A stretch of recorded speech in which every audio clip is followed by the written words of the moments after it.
Good evening from Jim AG6IF. This video I want to show you how to adjust the timeout value on your Pi IRLP node for when you're connected to a reflector. First thing you want to do is log into your Raspberry Pi. I'm using Linux, so I'm just going to use an SSH command.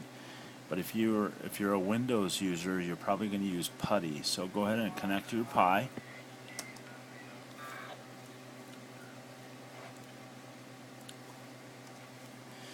Now you're connected to the Pi normally as root, and the file that we're going to modify is called the environment file, and it's owned by Repeater, the user called Repeater. So what I'm going to do is once you're logged in, you can issue the Repeater, the SU Repeater command.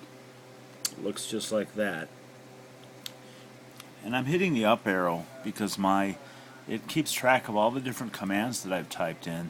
I don't have to type them in every time, I can just find them. So I hit up arrow. If you haven't typed this command in, then you're going to have to type it in, of course, but SU space dash space repeater and hit enter. That's going to put you into the system as the Repeater user, which is the owner of the file we're going to modify. The next thing we're going to do is we'll take a quick look at the file. I'm going to use the more command.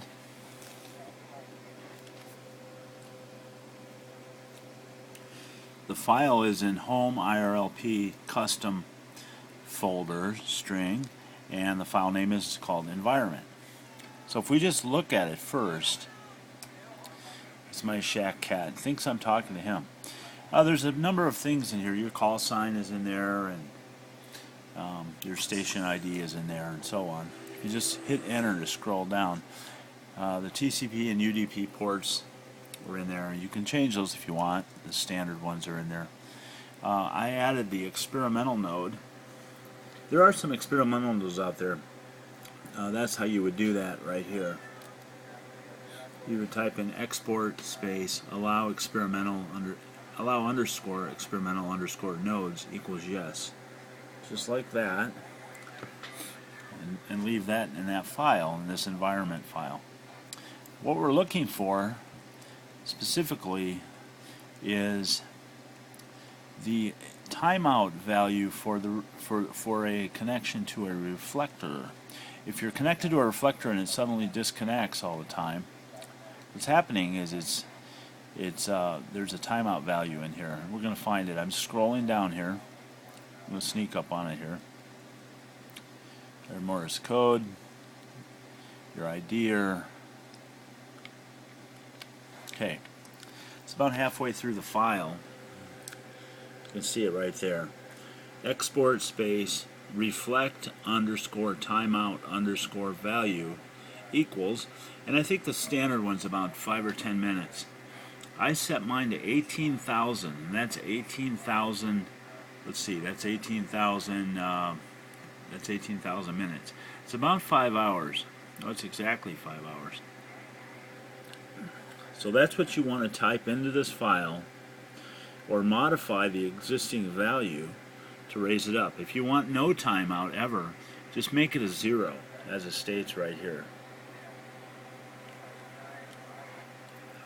Okay, so that's what my file looks like. I'm going to hit Q to exit, and we're going to go modify this file.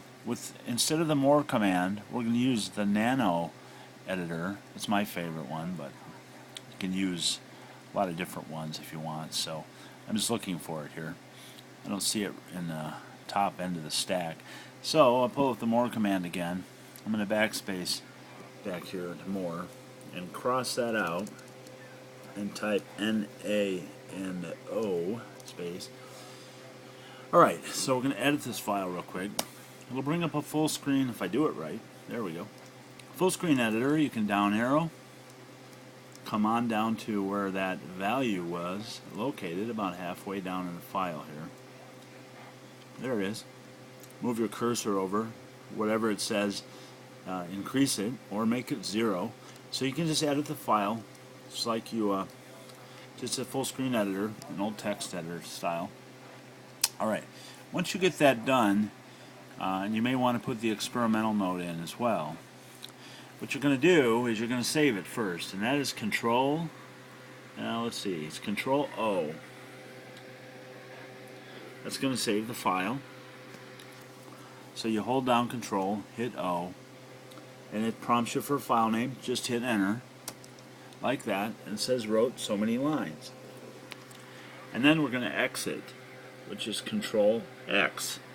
So hold down Control once again, Control X, and now you're out of the file. You've saved it and you drop back out to the command line.